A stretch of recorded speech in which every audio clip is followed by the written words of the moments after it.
a sense of belonging. The last mile towards feeling at home in any new country is often achieved when you have a community of friends you can call family. Welcome to Feeling at Home in the Netherlands. There are so many people from different nationalities in this country, so it's really easy to make international friends. And there are many events and social media groups you can join. It's normal to look for other people from your own country or other internationals when you're new. It's something that we Dutch do as well when we go abroad.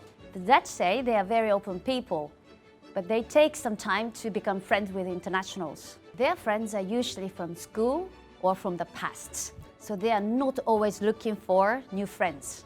The Dutch categorize our friends into different groups of friends. For instance, school friends, work friends, and sport friends.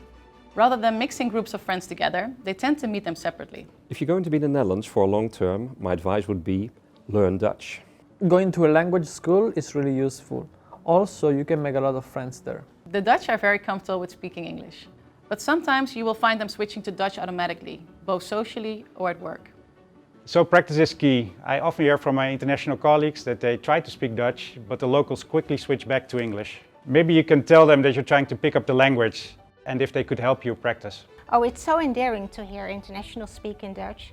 I really appreciate the effort you put in. It's not an easy language.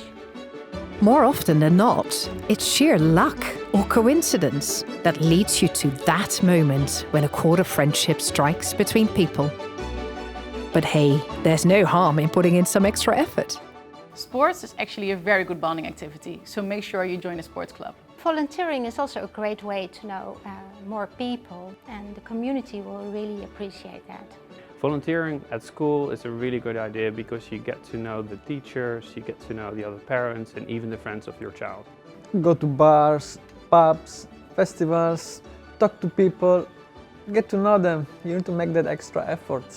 Be it work plans or social plans, the Dutch plan everything in advance. They would put this agenda and say, okay, today is beginning August, let's have a meeting half October, and from 3 to 4, does it fit you?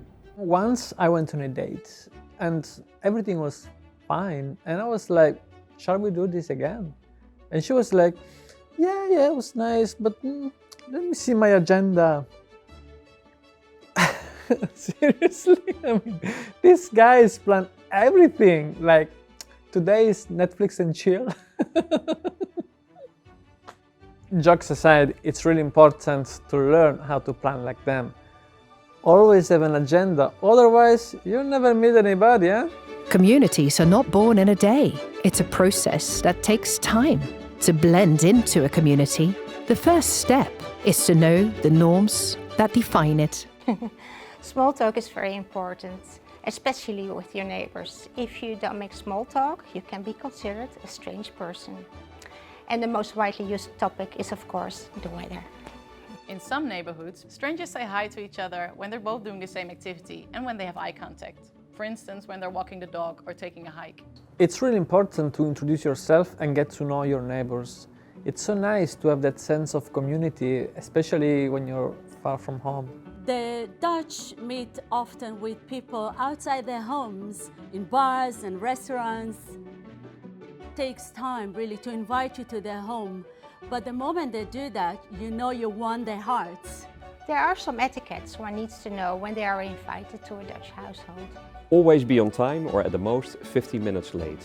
And if you're running late, inform the host. Take a bottle of wine, flowers or another gift when you're invited for dinner. If you're invited to a birthday party, don't bring just a gift. Carry a card with the notes in it. Well, make sure you not only wish the birthday person a happy birthday, but everyone over there. And invite people to your place. What I do is that I host them and I show them how we do dinners back in Italy. You can try the same. That way they will get to see your culture too. A home is not just a concrete structure. It's a feeling that binds us all together, irrespective of who we are, what we do, or where we're from. It's a shared emotion that really makes us all human. So go out there and find your friends to make this place your true home.